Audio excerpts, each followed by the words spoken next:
चाहेंगे आपने जो अपने विधायक निधि का उपयोग कहाँ कहाँ किया है? ये बहुत अच्छा प्रश्न आपने पूछा। आपका सर्वे रिपोर्ट क्या कहता है? फिर बोलता हूँ कि ये सर्वे वर्वे पे मेरा बहुत ज़्यादा विश्वास नहीं है। सिर्फ वाडिया जी ने मुरैना में एक बड़ा बयान किया है कि इस बार हम सिंधिया का मुंह काला कर देंगे, तो ये कांग्रेस की मर्यादा है, कांग्रेस की भाषा शैली है। अंदर खानों से खबर मिल रही है कि आप कांग्रेस के नेताओं से, कार्यकर्ताओं से दूरियां बना रहे हैं, क्या कारण? समीक्षा जी मेरी परिवार की सदस्य हैं, भाभी हैं। नारायण सिंह कुशवाहा जी मेरे पिता के पुराने साथी हैं।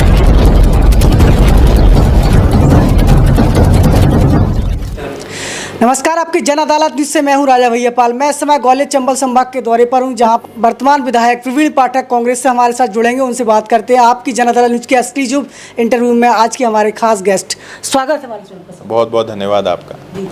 पहला सवाल करना चाहेंगे, जो आपका कार्यकाल रहा, इस दौरान इस 5 सालों में आपने कितना कुछ विकास कर पाए हैं? आपने क्या कुछ करने की कोशिश की है?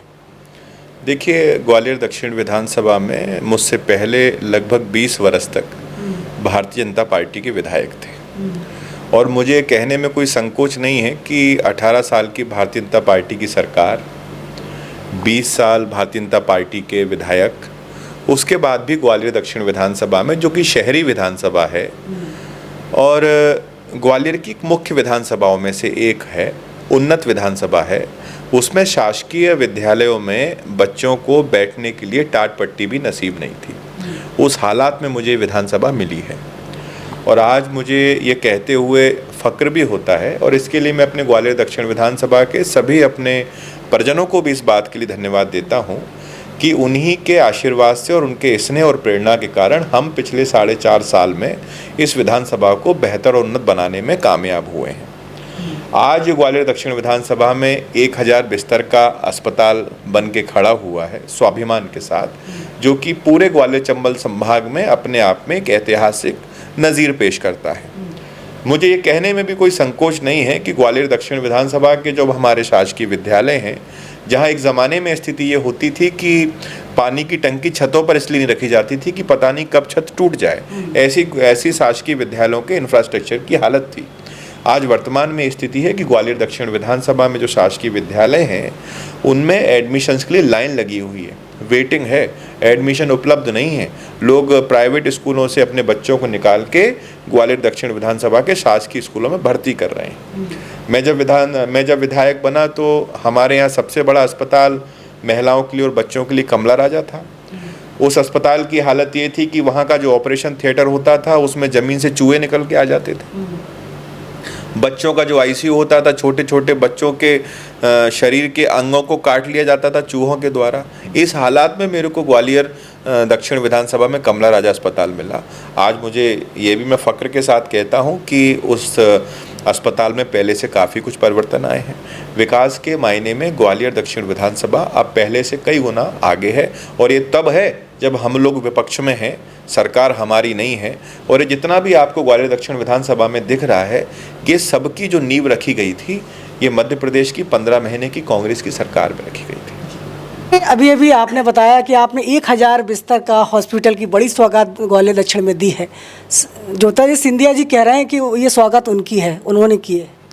देखिए, मैं कोई भी बात करता हूँ वो प्रमाणिक तौर पर करता हूँ। मैं हवाबाजी की बातें और जुमलेबाजी पर विश्वास नहीं रखता। 2005 में भारतीय जनता पार्टी की सरकार में इस अस्पताल के लिए भूमि पूजन किया गया था। लगभग 13 सालों तक उस भूमि पूजन की, उस पत्थर की किसी ने चिंता नहीं की, किसी ने कोई फिक्र नहीं की। 2019 में पहली बार कमलनाथ जी की कांग्रेस की सरकार में फिर से भूमि पूजन हुआ, फिर से फंड अलॉट हुआ, और उनकी सरकार में ही काम शुरू हुआ। ये सब प्रवीण पाठक नहीं कह रहे, सारी बातें आंकड़ों पे आधारित हैं, और ये कोई जनश्रुतियाँ नहीं हैं। मैं जो आपको कह रहा हूँ उसका आप प्रमाण ले सकते हैं, प्रमाण देख सकते हैं, और सच को बोलने के लिए किसी साहस की आवश्यकता नहीं होती, सच अपने आप में साहस होता है। बड़ा सवाल करना चाहेंगे, आपने जो अपने विधायक निधि का उपयोग कहाँ कहाँ किया है? ये बहुत अच्छा प्रश्न आपने पूछा कि मैंने अपनी विधायक निधि का उपयोग कहाँ कहाँ किया। मैंने अपनी विधायक निधि का सर्वाधिक उपयोग शासकीय विद्यालयों के उन्नयन में किया। उनको बनाने में किया। उसके बाद मैंने ये उपयोग जो किया, जो डिस्पेंसरीज़ में जो भवन चाहिए होते थे, सामुदायिक भवन, उसमें किया। गांवों में, चूँकि आप भी ग्रामीण पृष्ठभूमि से आते हैं, मैं भी ग्रामीण पृष्ठभूमि से आता हूँ, गांवों में घर के आगे चबूतरे बनाए जाते थे बुज़ुर्गों के बैठने के लिए। शहर में बुज़ुर्गों को इस बात की बड़ी समस्या थी, बड़ी तकलीफ़ थी, ना पार्कों में कुर्सियाँ थी, ना कॉलोनियों में कुर्सियाँ थी। तो मैंने बुज़ुर्गों की खातिर अपनी विधायक निधि का उसमें भी उपयोग किया। मैंने कोशिश की कि विधायक निधि का जो भी बेहतर उपयोग समाज के विकास में हो सकता है, ये खरंजों से और नाली बनवाने से अलग, उसको करने का प्रयास किया। प्रवीण पाठक जी, अगला सवाल करना चाहेंगे। जैसे कि पिछली बार जो आप इतने करीब वोटों से आप जीत आपको हासिल मिली थी, मुझे लगता है कि शायद 121 के 151 के समथिंग होगी। इससे कुछ बढ़त लेंगे या इससे भी कम जाएंगे, क्या कहना है? देखिए, जीवन में मैं इन सब बातों पर ज़्यादा विश्वास नहीं रखता कि 121 थे, कि 1021 थे, कि 151 थे। मैं इस बात पर विश्वास रखता हूं कि ईश्वर ने मुझे जो जिम्मेदारी दी, ग्वालियर दक्षिण विधानसभा के परिजनों ने जो मुझ पर भरोसा जताया, मेरी कोशिश थी कि पिछले पौने 5 साल में मैं पूरी ईमानदारी के साथ उस कर्तव्य को निभा पाऊं।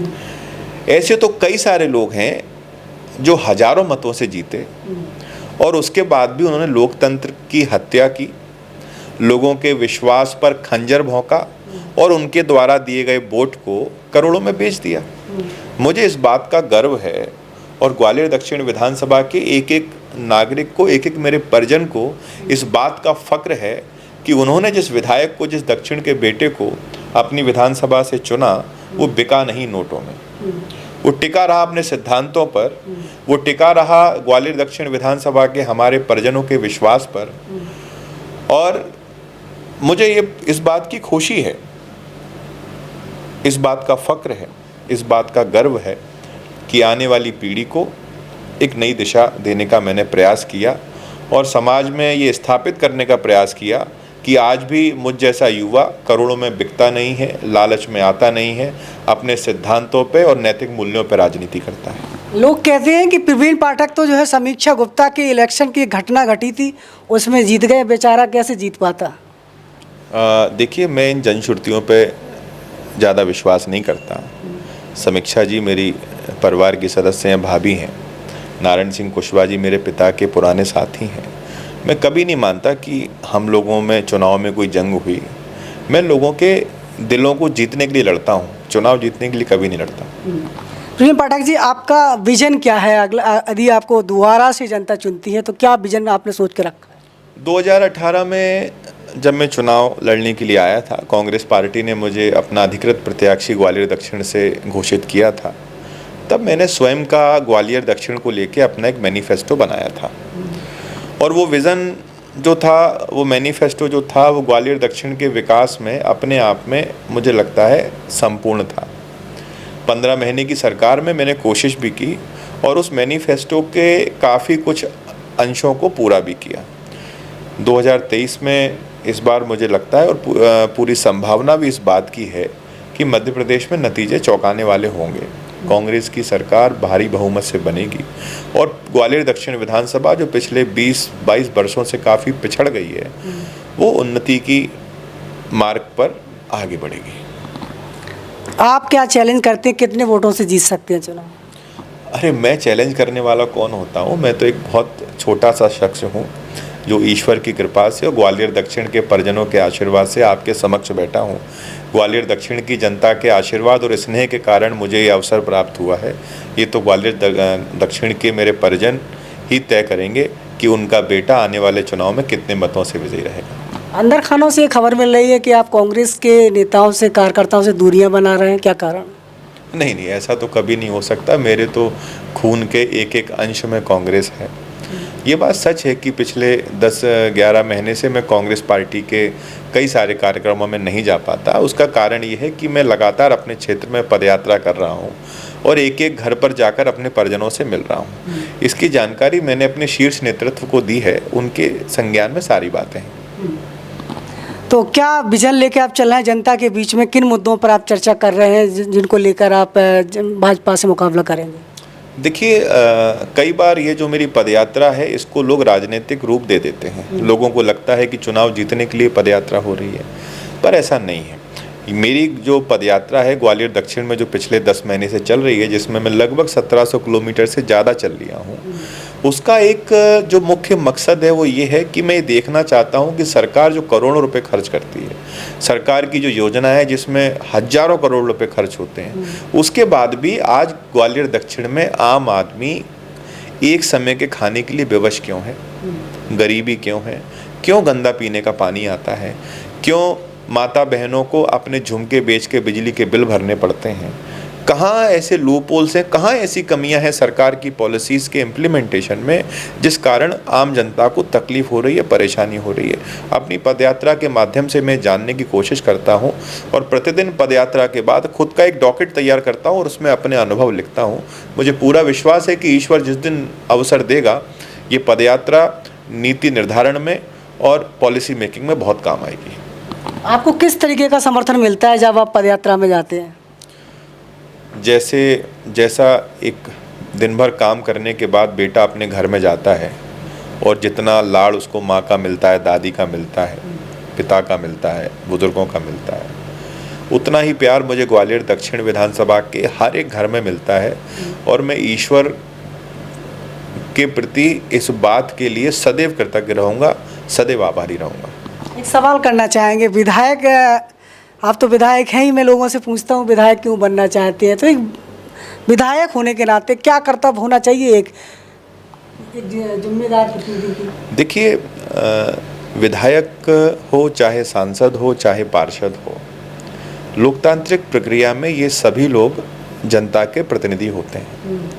सबसे पहला कर्तव्य तो ये होना चाहिए कि कोई भी जनप्रतिनिधि जनता के द्वारा चुना जाता है, उसकी और जनता की दूरी अधिक नहीं होनी चाहिए। जिस दिन दक्षिण विधानसभा में किसी व्यक्ति को मुझे फ़ोन करने में संकोच होने लगेगा और उसे लगेगा कि मैं विधायक जी को फ़ोन करूं या ना करूं, कोई उसके हृदय में भय होगा, उस दिन मेरा विधायक रहना बेकार है। मेरा हमेशा से प्रयास रहा है कि ग्वालियर दक्षिण विधानसभा का एक एक व्यक्ति इस बात को महसूस करे कि वह ग्वालियर दक्षिण का विधायक है, उसका भाई ग्वालियर दक्षिण का विधायक है, उसका बेटा ग्वालियर दक्षिण का विधायक है। यही भावना को आगे तक ले जाने का मैंने प्रयास किया, कोशिश की।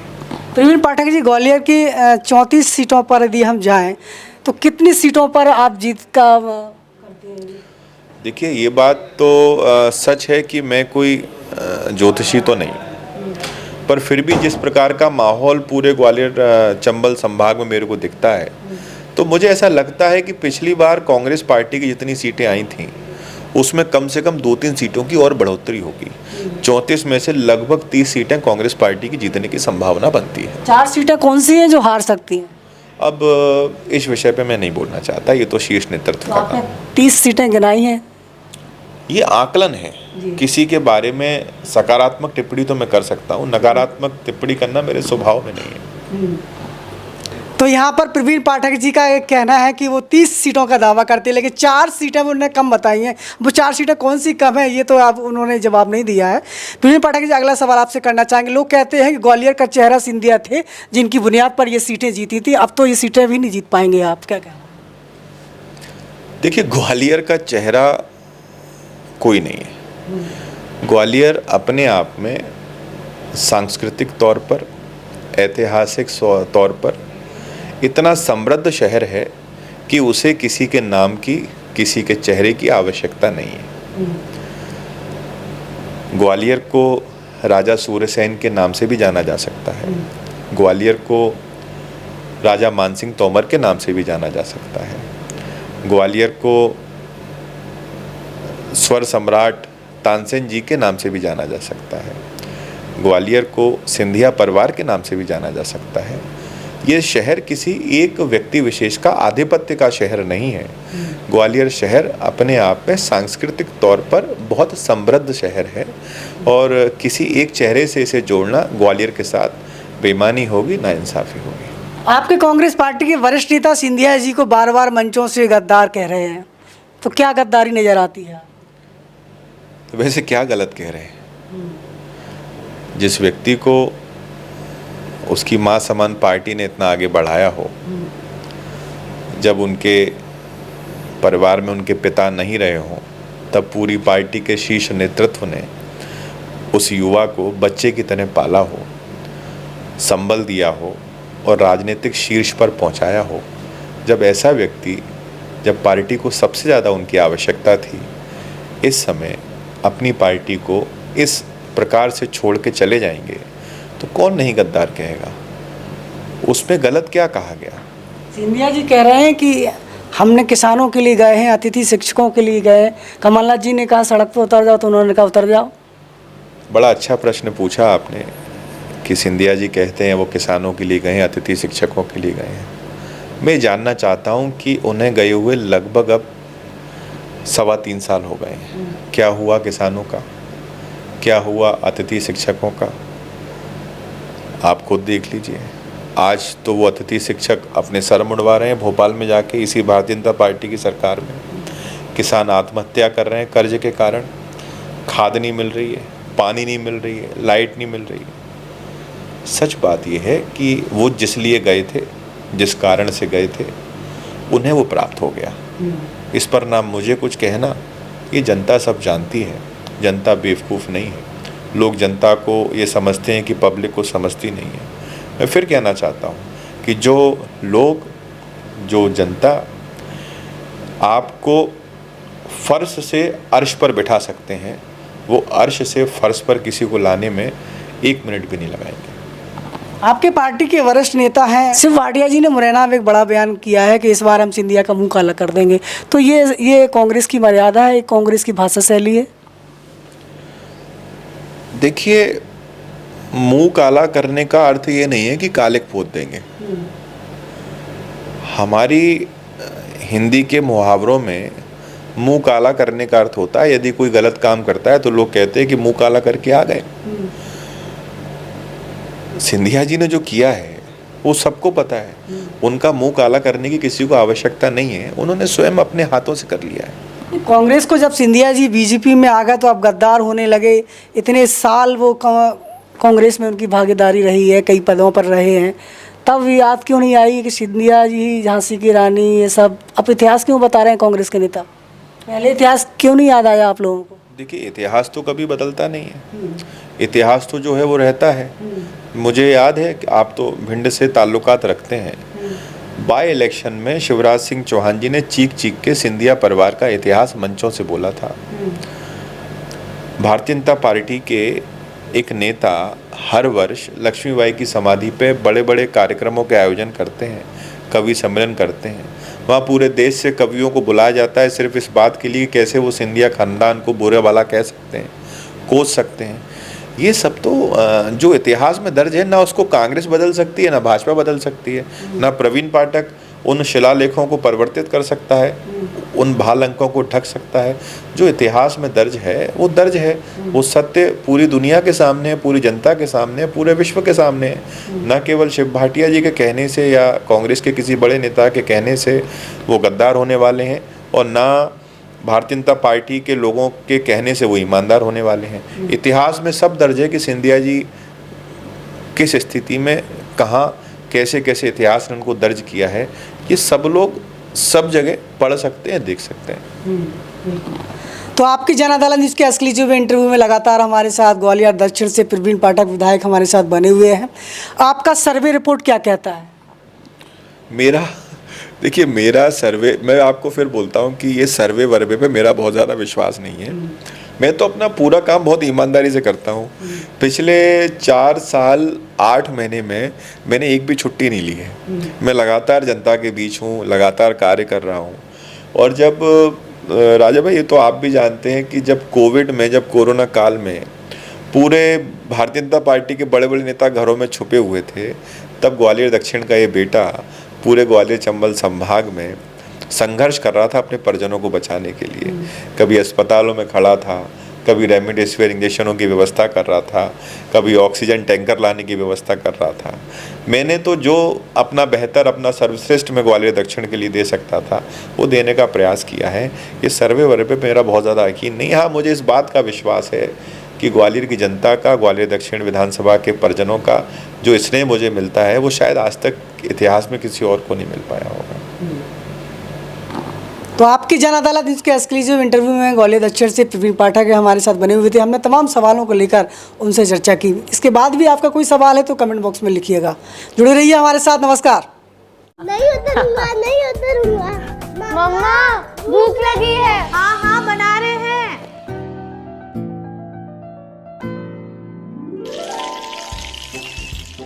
और ये रहे गर्मा गर्म ब्रेड पकौड़े। ब्रेड पकौड़ा।